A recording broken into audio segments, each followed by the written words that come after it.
Assalamualaikum warahmatullahi wabarakatuh. Perkenalkan, nama saya Muhammad Hilda Farid, kelas 11 MIPA 2, nomor absen 18. Saya bersekolah di SMA Negeri 7 Purworejo. Di video ini, saya akan menjelaskan tentang perundingan Hoek-Veluwe. Perundingan Hoek-Veluwe ialah sebagai kelanjutan dari yang berdasarkan dalam adanya kesepakatan antara Syahril dan Van Mock.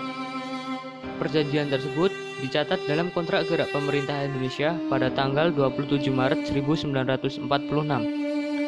Dalam perjanjian ini berlangsung pada tanggal 14 hingga 21 April 1946 di kota Hoek-Veluwe, Belanda. Kepergian delegasi Indonesia pada 4 April 1946 dengan pesawat Dutch Airlines KLM dari Belanda selain Sultan Hamid, Van Mock, Dr. Hindenburg, dan Syahril Santoso.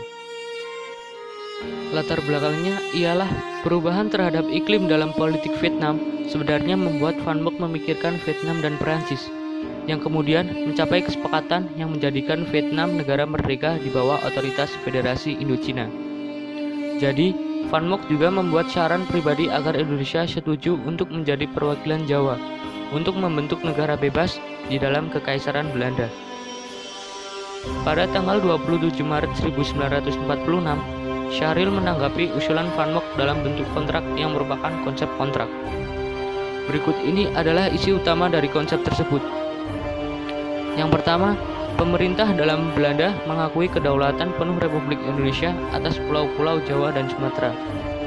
Yang kedua, RIS bersama dengan Suriname, Belanda, dan Curaçao menjadi anggota negara di bawah kendali Kerajaan Belanda. Yang ketiga, kedua pihak bersama-sama membentuk Republik Indonesia Syarikat atau RIS.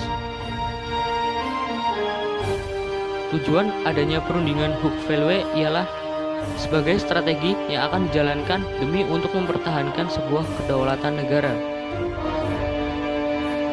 Beberapa tokoh delegasi yang berpartisipasi dalam negosiasi di Hoek-Veluwe, termasuk Partai Indonesia yang diwakili dengan yang pertama, Dr. Sudarsono, Menteri Dalam Negeri. Yang kedua, Mr. Suwandi, Menteri Kehakiman. Yang ketiga, Mr. A.K. Pringgodikdo, Sekretaris Kabinet. Dari perwakilan Belanda telah mengirimkan pada wakilnya diantaranya. Yang pertama, Dr. Van Mock. Yang kedua, Profesor Leo Jiman. Yang ketiga, Dr. Hindenburg. Yang keempat, Profesor Van Asbeck. Yang kelima, Dr. Van Rooyen. Yang keenam, Sultan Hamid II. Yang ketujuh, Pamuncak dan R.M. Setiajid, anggota Parlemen Belanda. Yang kedelapan, Maruto Darusman, Perhimpunan Indonesia. Yang terakhir, Suryo Santoso, Kolonel KNIL. Dalam perundingan yang akan berlangsung di kota Hoek-Veluwe memang terhenti karena Belanda bahkan tidak siap untuk menolak kesepakatan yang akan dicapai antara Van Mock, Syahril, dan Archibald Clark Kern. Konsep perundingan yang dibawa oleh diplomat Indonesia yaitu agar pemerintah Belanda mengakui kedaulatan de facto Republik Indonesia atas Jawa dan Sumatera. Namun, usul ini ditolak oleh delegasi Belanda yang terdiri dari Dr. Van Mock, Profesor Leo Jiman, Dr. Hindenburg, Dr. Van Rooyen, Profesor Van Asbeck, Sultan Hamid II, dan Suryo Santoso.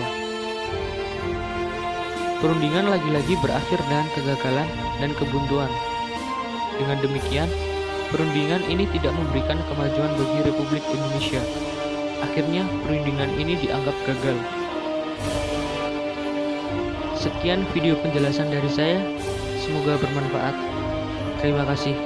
Wassalamualaikum warahmatullahi wabarakatuh.